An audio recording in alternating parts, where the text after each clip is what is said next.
C'est une grande joie de vous accueillir encore une fois dans l'émission Kangoka. Mon nom est Chris Ndikumana. Aujourd'hui, nous sommes jeudi et le jeudi, vous savez que nous parlons sur le changement de mentalité. Depuis le 7 mai, nous avons commencé un enseignement que j'ai appelé « La vie n'est pas un hasard ». C'est très important de comprendre que la vie telle qu'elle est, le monde tel qu'il est construit, il est construit par des lois établies par Dieu. Nous vivons les lois que Dieu a établies. Je vous ai montré la loi de la gravité. Si tu lâches quelque chose, que ça tombe. Si ton stylo tombe, si ton livre tombe, ça veut dire qu'il tombe parce qu'il respecte, il se soumet à la loi que Dieu a établie. C'est très important de le comprendre parce que tout ce que nous vivons, c'est la loi que Dieu a établie. C'est ça. Ce n'est pas un hasard. Il n'y a pas de hasard. Toi qui m'écoutes, si tu vis, c'est parce qu'il y a eu un homme et une femme qui se sont mis ensemble et tu as été le fruit d'une relation entre un homme et une femme. Donc, ça dit que le fait que tu existes, c'est qu'il y a une loi qui a été mise en pratique. Par exemple, il faut comprendre que pour naître, pour vivre, ce n'est pas qu'il doit y avoir de l'amour. Vous avez entendu des femmes qui ont été violées et qui ont mis au monde. Elles sont tombées enceintes après avoir été violées. C'est-à-dire, ni le violeur, ni la femme violée ne voulaient un enfant. Non, ce n'était pas leur plan. Mais le fait qu'il y a eu la conception, c'est une loi que Dieu a établie et cette loi a été exécutée parce qu'il fallait quelque chose qui se passe entre un homme et une femme et au moment opportun, un enfant a été conçu. Voilà pourquoi il faut comprendre le monde dans lequel nous vivons.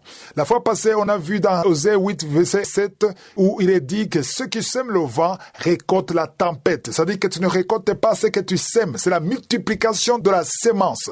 Donc la sémence est faite pour être multipliée.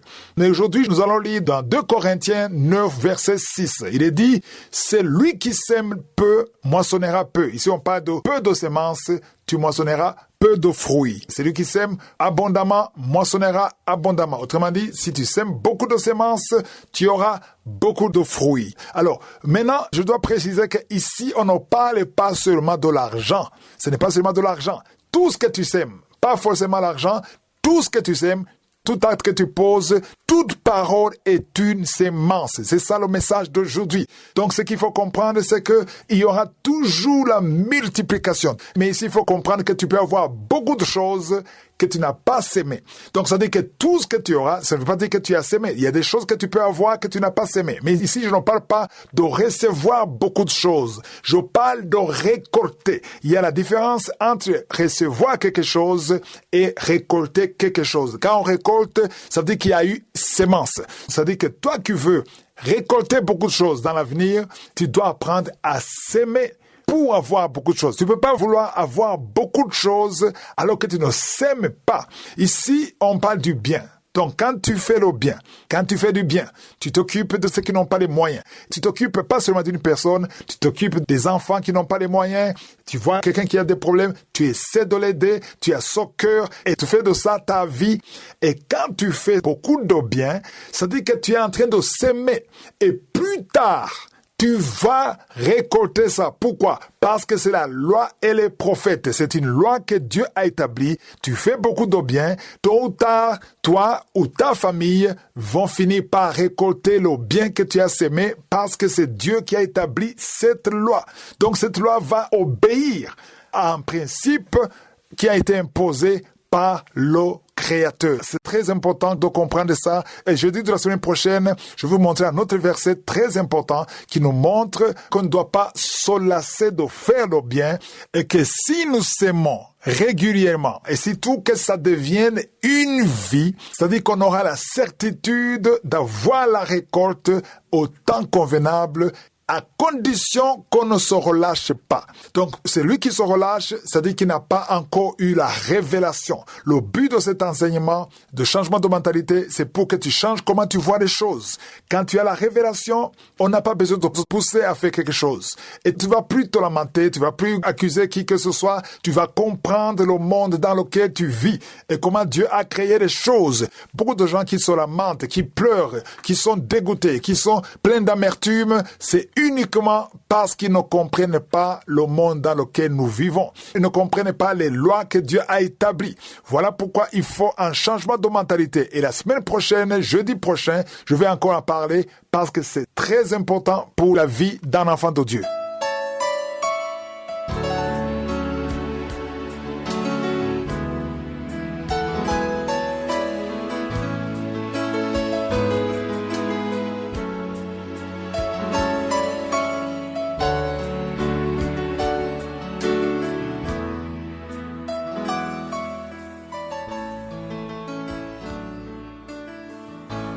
Nous sommes maintenant dans la deuxième partie, c'est-à-dire la partie de l'enseignement. Nous continuons avec la lettre que Paul a écrite à Tite. Lundi, nous avons commencé le deuxième chapitre. Hier, nous étions au troisième verset, c'est-à-dire Tite 2, verset 3. Et Paul s'adressait particulièrement aux femmes adultes, aux femmes âgées. On a vu qu'il a insisté au quatrième verset en disant que les femmes doivent apprendre aux jeunes femmes. Et au troisième verset, il a dit que les femmes doivent avoir l'extérieur qui convient à la sainteté et surtout qu'elles doivent donner de bonnes instructions. Autrement dit, les femmes âgées étaient influentes par rapport aux jeunes femmes. Voilà pourquoi il écrivait particulièrement aux femmes âgées. Et c'est ça qui construit le mariage. Voilà pourquoi aujourd'hui il y a beaucoup de divorces, même dans l'église. Parce que les jeunes femmes n'ont pas de modèle et n'ont pas de conseillères. Et ils ne savent pas ce qu'il faut faire.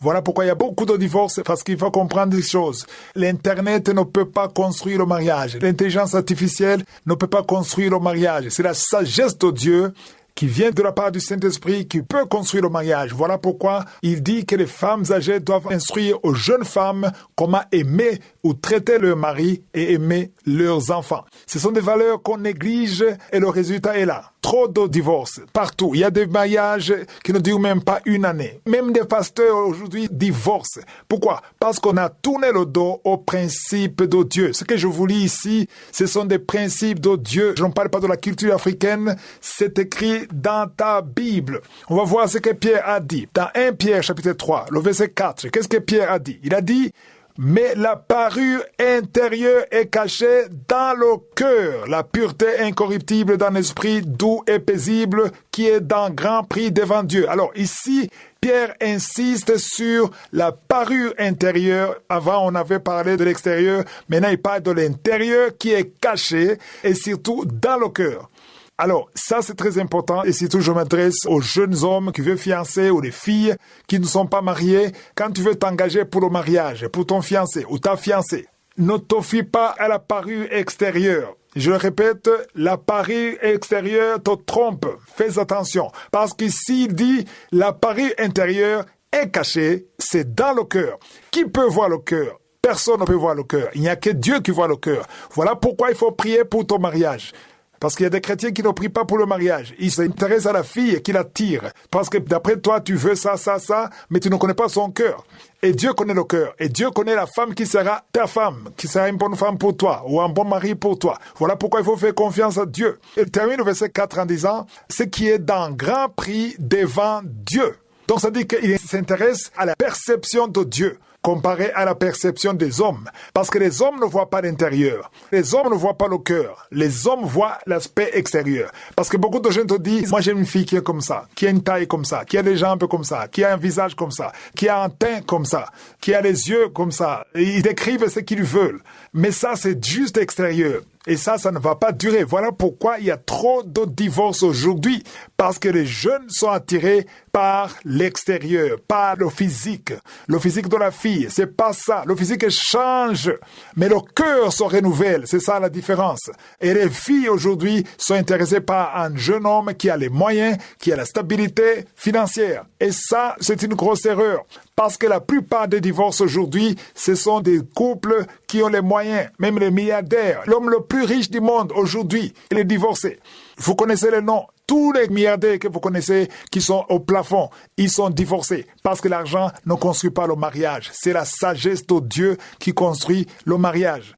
Au verset 5, il dit « Ainsi se paraît autrefois les saintes femmes qui espéraient en Dieu. » Là, il veut donner un modèle. Elles étaient soumises à leur mari. Il parle de qui? Il parle de Sarah, la femme d'Abraham, qui appelait son mari « Seigneur ». C'est d'elle que vous êtes devenue fille. Alors, ça, c'est très important. Quand il dit « Si tu as la foi, si tu es chrétienne, tu crois en Jésus, tu es considéré comme la fille de Sarah. » Tous ceux qui croient, nous sommes considérés comme les fils d'Abraham par la foi. Alors, si tu es une fille chrétienne qui croit en Dieu, tu es censé être la fille de Sarah. Fille de Sarah, ça dit que tu vas prendre Sarah comme modèle. Parce que Sarah était totalement soumise à son mari. Elle était sage.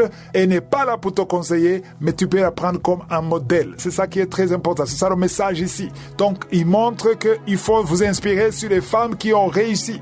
Hier, j'ai dit, ne cherchez pas les femmes qui ont échoué. Si tu vois une femme qui réussit dans le mariage, approche-toi d'elle, apprends d'elle. C'est très important. Si je suis le vœu, on va continuer à en parler dans Kangoka de demain. Je souhaite tous de passer une excellente journée.